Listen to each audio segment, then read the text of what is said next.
Okey, bismillahirrahmanirrahim. Assalamualaikum warahmatullahi wabarakatuh dan selamat pagi cikgu ucapkan pada semua pelajar-pelajar cikgu sekalian.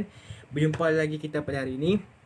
Jadi, hari ini kita akan sambung kita punya pembelajaran kita pada kelas-kelas yang sebelum ni. Jadi, sebelum cikgu sambung kelas kita pada hari ini, cikgu nak kamu ingat balik apa yang kita dah belajar pada kelas sebelum-sebelum ni. Ingat lagi tak? Terlupa dah. Okey. Kita belajar mengenai dua jenis prinsip iaitu prinsip inventif kaedah pemisahan ruang. Okey, satu lagi apa? Prinsip inventif kaedah pemisahan masa. Okey. Tadi dua, satu kaedah pemisahan masa, satu lagi kaedah pemisahan ruang. Dua ya. Jadi ingat lagi kan, setiap kaedah ni ada 7 prinsip. Iaitu kita pergi pada prinsip inventif untuk kaedah pemisahan ruang. Yang pertama ialah pembahagian, yang kedua adalah pengekstrakan, yang ketiga adalah kualiti setempat, yang keempat penyarangan. Okey, penyarangan. Yang kelima adalah filem nipis dan cengkeram boleh laras ataupun boleh lentur. Keenam adalah perantaraan, dan yang ketujuh yang terakhir untuk prinsip inventif kaedah pemisahan ruang ni adalah tidak simetri. Okey, kita pergi pada yang kedua iaitu kaedah pemisahan masa. Okey, untuk pemisahan masa pun terdapat 7 7 juga, iaitu yang berlainan lah tadi. Yang pertama iaitu kedinamikan, yang kedua tindakan awal. Ingat lagi tindakan awal tu? Yang beg udara untuk kenderaan kan. Okey. Lepas tu yang ketiga adalah tindakan berkala, yang keempat adalah tindakan keterlaluan, dan yang kelima pengembangan terma, keenam pembuangan dan pemulihan, dan terakhir apa? Ingat lagi yang kincir angin tu. Terakhir adalah tindakan berterusan yang berfaedah.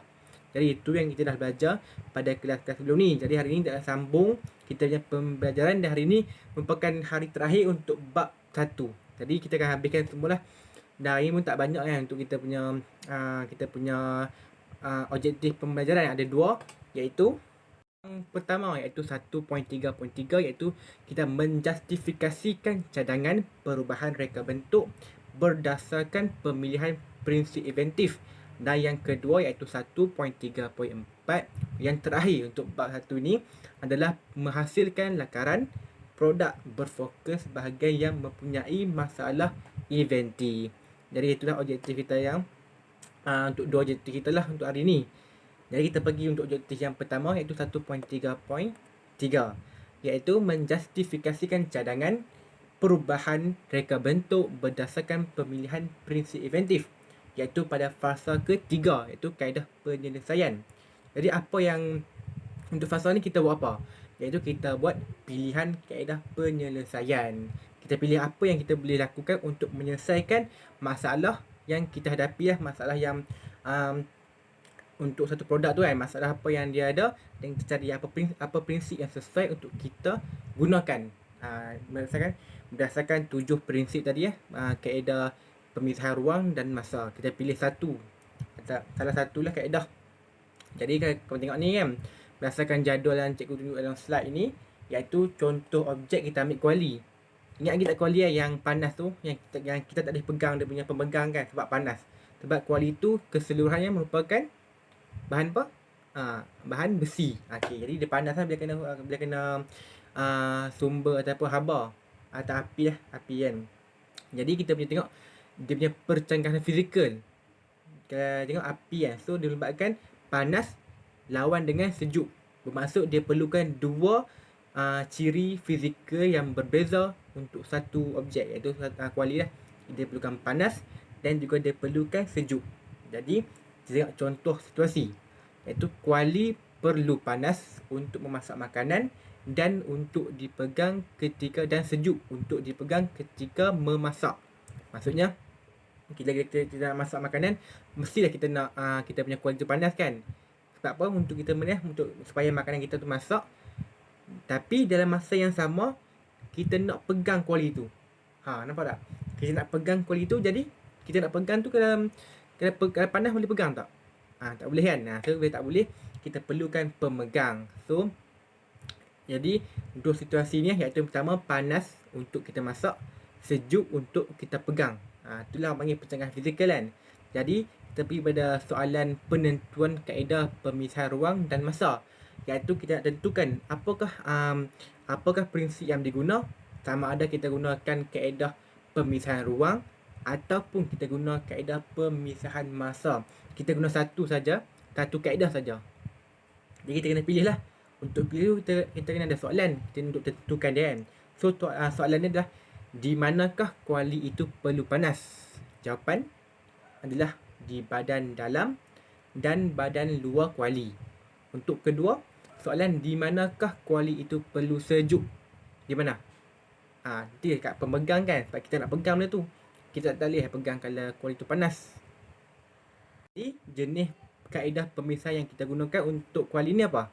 Mestilah ruang kan, sebab dia melibatkan badan dalam badan luar dan juga pemegang pada waktu yang sama. Sebab itulah kita gunakan pemisahan ruang, terpisahkan ruang. Jadi tengok seterusnya adalah fasa keempat, iaitu fasa model penyelesaian, iaitu kaedah penyelesaian spesifik.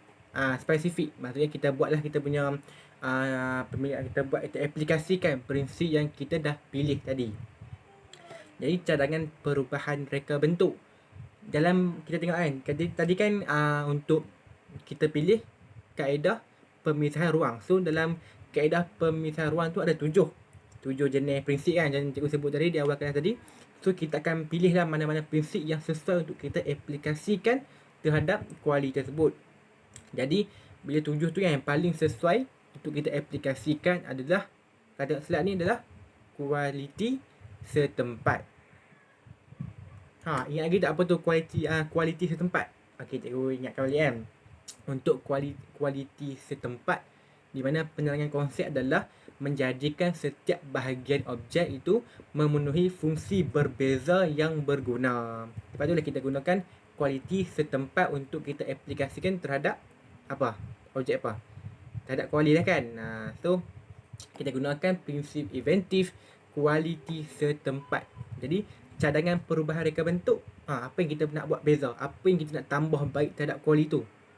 Dan tadi kuali tu semua tu diperbuat daripada besi. So masuk logam kan, maksudnya panas lah. So apa yang kita nak buat adalah membuat bahagian pemegang yang berpenebat haba. Maksudnya bila kita pegang tu dia tak panas, maksudnya dia tak mengalirkan haba. Kalau besi dia kan, kalau besi dia mengalirkan haba. Jadi kita kena cari satu bahan untuk jadikan dia sebagai pemegang.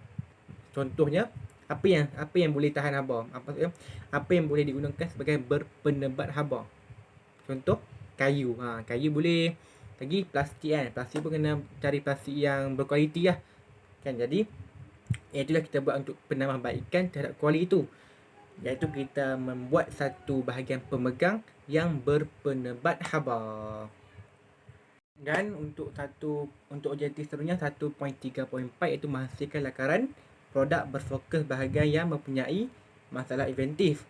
Jadi kita tengok gambar yang aku tunjukkan sini, iaitu kuali kan. Yang pertama tu gambar kuali yang belum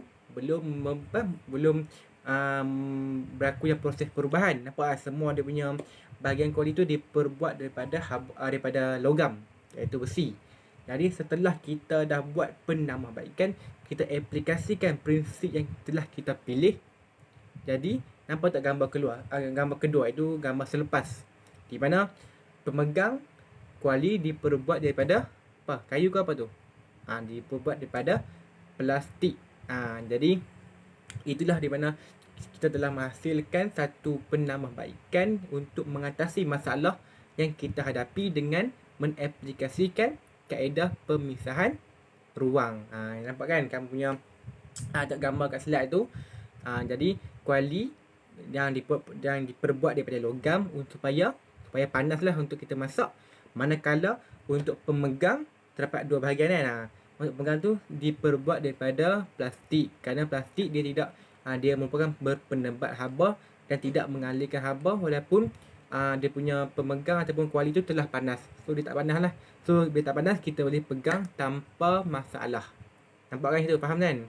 Jadi cikgu ulang balik, sebelum kita lakukan perubahan atau sebelum kita mengaplikasikan prinsip, jadi semua bahagian logam, bahagian kuali tu diperbuat daripada logam. Manakala selepas kita dah buat perubahan atau penambahbaikan, kita mengaplikasikan prinsip inventif, nampak hasilnya kita buat ataupun kita hasilkan kuali yang menggunakan pemegang daripada bahan yang diperbuat daripada plastik. Jadi itulah yang kamu nampak, faham kan? Nampak di mana kita mengaplikasikan prinsip-prinsip dalam kaedah pemisahan ruang untuk kita menyelesaikan satu masalah. Ni contoh kuali lah. Ada yang lain macam contoh yang lain yang mengaplikasikan prinsip-prinsip yang lain, sama ada daripada kaedah pemisahan ruang ataupun kaedah pemisahan masa. Jadi habislah kita punya bab 1. Cikgu harap kamu semua faham lah. Okay, kan? Untuk yang tak faham tu ataupun ada yang tak jelas, yang perlukan lebih penerangan dari cikgu, kamu hanya perlu tanya cikgu je. PM cikgu kat WhatsApp kan. Tanya dalam grup pun tak ada masalah. Jadi cikgu akan jawab persoalan kamu, menjawab atau menjelaskan lebih lanjut apa yang kamu tak faham. Jadi itu setelah untuk bab 1. Jangan lupa buat kuis yang cikgu bagi. Kuis yang cikgu hantar dalam grup. Buat jangan tak buat itu sajalah untuk kelas kita pada hari ni. Kita akan sambung untuk seterusnya untuk bab 2 pula. Okey. Assalamualaikum warahmatullahi wabarakatuh dan terima kasih semua.